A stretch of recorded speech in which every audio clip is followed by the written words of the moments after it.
بسم اللہ الرحمن الرحیم۔ علامہ غلام احمد پرویز صاحب کی مارکۃ الآراء تصنیف منو یزداں، باب نمبر 7، رزاقیت۔ وہ سامان زیست جو کسی طرف سے عطیہ عطن ملے رزق کہلاتا ہے، لیکن اس کے بنیادی معنوں میں ایک خصوصیت ہے، اور وہ یہ کہ وہ شے ضرورت کے مطابق عین وقت پر ملے۔ لہٰذا رزق سے مراد وہ سامان نشو و نما ہے جو خدا کی طرف سے ہر شے کی ضرورت کے مطابق بلا مزد و معاوضہ ملتا ہے۔ واضح رہے کہ رزق ملنے کے معنی یہ نہیں کہ پکی پکائی روٹی انسان کے منہ میں ڈال دی جاتی ہے۔ رزق سے مراد یہ ہے کہ انسان کی طبعی ضروریات کا تمام سامان زمین میں موجود ہے جسے ہر ضرورت مند حاصل کر سکتا ہے۔ یہ وسیع و عریض دامن عرض اس خدائے رزاق کی نمائے گوناگوں کا دسترخوان مائدہ ہے جو اس کی مخلوق کے لیے یکساں طور پر بچھا ہوا ہے۔ جس نے مخلوق کو پیدا کیا ہے اس نے اس کے رزق کا انتظام بھی خود ہی کر رکھا ہے۔ اللہ الذی خلقکم ثم رزقکم ثم یمیتکم ثم یحییکم هل من شرکائکم من یفعل من ذلکم من شیء۔ سورہ نمبر 30 آیت نمبر 40۔ اللہ وہ ہے جس نے تمہیں پیدا کیا ہے، وہی تمہیں رزق عطا فرماتا ہے، پھر تمہیں موت دے گا، اس کے بعد پھر زندہ کرے گا۔ کیا تمہارے ٹھہرائے ہوئے خداؤں میں سے کوئی ہے جو اس میں سے کچھ بھی کر سکے؟ زمین و آسمان سے رزق، نظام کائنات کو اس نے اس انداز سے ترتیب دے رکھا ہے اور یہ اس نہج سے اپنے فرائض کی سرانجام دہی میں سرگرداں ہے کہ رزق کے تمام سامان و اسباب انسان کے سامنے آتے چلے جاتے ہیں۔ الذی جعل لکم الارض فراشا والسماء بناء وانزل من السماء ماء فاخرج به من الثمرات رزقا لکم۔ اللہ وہ ہے جس نے زمین کو تمہارے لیے فرش کی طرح بچھا دیا اور فضا میں کرے بکھیر دیے، اور وہی ہے جو آسمان سے پانی برساتا ہے جس سے طرح طرح کے پھل تمہاری غذا کے لیے پیدا ہو جاتے ہیں۔ آسمان کی بلندیوں پر پانی کے ذخائر جمع کر کے ان کے ذریعے زمین مردہ سے زندگی بخش رزق پیدا کرنا، یہ سب اسی کی صفت رزاقی کے کرشمے ہیں۔ اللہ الذی خلق السماوات والارض وانزل من السماء ماء فاخرج به من الثمرات رزقا لکم۔ سورہ نمبر 14 آیت نمبر 32۔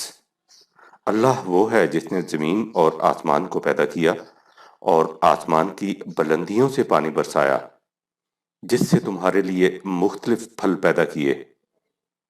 بارش ذریعہ پیدائش رزق بھی ہے اور بجائے خواہش رزق بھی، کہ رزق کا لا ینفک حصہ پانی ہے۔ وما انزل اللہ من السماء من رزق فاحیا به الارض بعد موتها۔ سورہ نمبر 45 آیت نمبر 5۔ اور جو پانی اللہ نے آسمان سے بطور رزق نازل فرمایا اور جس سے زمین مردہ کو پھر سے زندگی مرحمت فرمائی۔ زندگی کا اولین سرچشمہ بھی پانی ہے اور اس کی بقا کا موجب بھی جوئے حیات کی مسلسل روانی اسی کی برکات سے ہے۔ وَجَعَلْنَا مِنَ الْمَاءِ شَيْءٍ كُلِّ حَيٍّ۔ سورہ نمبر 21 آیت نمبر 30۔ اور پانی سے ہم نے ہر شے کو زندگی عطا فرمائی۔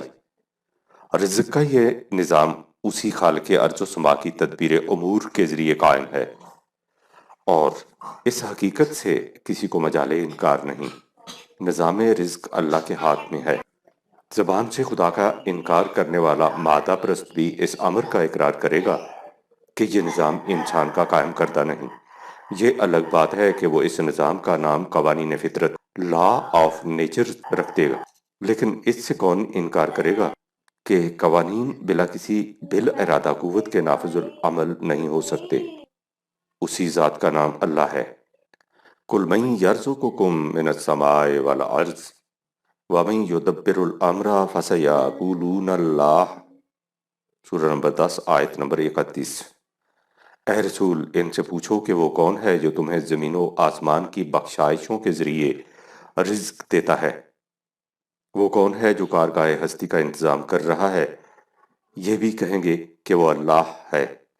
قرآن کریم اپنے مخصوص انداز استدلال سے کائنات کے محیر العقول نظام کو سامنے لا کر ذہن انسانی کو توحید الہی کی طرف منتقل کر دیتا ہے، اس لیے کہ نظام عالم کی حیرت فروشی انسان کو اس نتیجہ تک پہنچا دیتی ہے کہ اس کے نظام کے پیچھے ایک صاحب اختیار و ارادہ مشیت کار فرما ہے، اور اس کی یکجہتی اور ہم آہنگی اس پر دلالت کرتی ہے کہ وہ صاحب مشیت ذات واحد ہے، یگانہ ہے، یعنی تمام کائنات میں ایک قانون نافذ العمل ہے۔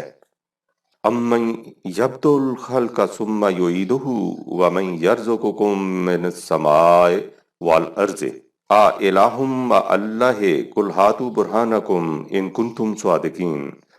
سورہ نمبر 27 آیت نمبر 64۔ وہ کون ہے جس نے تخلیق کی ابتدا کی ہے اور پھر اسے گردشیں دے رہا ہے، اور وہ کون ہے جو تمہیں زمین و آسمان سے رزق دیتا ہے؟ کیا اللہ کے ساتھ کوئی دوسرا الہ بھی ہے؟ اے رسول، ان سے کہو کہ اگر تم اپنے دعوی شرک میں سچے ہو تو اس کی کوئی دلیل پیش کرو۔ رزق کا اختیار کسی اور کو حاصل نہیں۔ یہ تو تھا اس عقیدہ کا ایجابی پہلو کہ رزق صرف خدا ہی دیتا ہے، اس کے ساتھ ہی اس کا سلبی پہلو بھی نمایاں کر دیا کہ اس کے سوا رزق کا کوئی داتا نہیں۔ ان دونوں ٹکڑوں کے ملنے سے ایمان کی تکمیل ہوتی ہے۔ وَيَعْبُدُونَ مِن دُونِ اللَّهِ مَا لَا يَمْلِكُ لَهُمْ رِزْقًا مِنَ السَّمَاوَاتِ وَالْأَرْضِ شَيْئًا وَلَا يَسْتَطِيعُونَ۔ سورہ نمبر 16 آیت نمبر 73۔ یہ لوگ اللہ کو چھوڑ کر ایسی ہستیوں کی محکومی اختیار کر لیتے ہیں جو زمین آسمان سے رزق دینے کا کچھ بھی اختیار نہیں رکھتے، اور نہ ہی انہیں کسی قسم کی قوت حاصل ہے۔ قرآن نے اس مختصر سی آیت میں ان تمام خداؤں کی نفی کر دی جن کی محکومی اور غلامی اس لیے اختیار کی جاتی ہے کہ انسان بزم خواہش یہ سمجھتا ہے کہ رزق کا عطا کرنا ان کے اختیار میں ہے، لیکن واقعہ یہ ہے کہ خواہ دور توہم پرستی کے دیوی دیوتا ہوں یا عہد تہذیب و تمدن کے انسانی خدا، رزق کسی کے ہاتھ میں نہیں، صرف اللہ کے ہاتھ میں ہے، اور جب رزق وہیں سے عطا ہوتا ہے تو پھر اس کے سوا اور کسی کی محکومی اور غلامی کیسی؟ ان الذین تعبدون من دون اللہ لا یملکون لکم رزقا فابتغوا عند اللہ الرزق واعبدوہ واشکروا لہ الیہ ترجعون۔ سورہ نمبر 29 آیت نمبر 17۔ جن ہستیوں کی تم اللہ کے سوا محکومیت اختیار کرتے ہو وہ تمہارے رزق پر کوئی اختیار نہیں رکھتی، سو رزق اللہ ہی کے ہاتھ سے طلب کرو اور محکومی بھی اسی کی اختیار کرو، اسی کے شکر گزار بنو کہ زندگی کی ہر گردش اس کے قانون کے گرد ہوتی ہے۔ اگر وہ رزق کے سرچشموں کو بند کر دے تو انہیں کوئی قوت کھول نہیں سکتی۔ امن ھذا الذی یرزقکم ان امسک رزقہ۔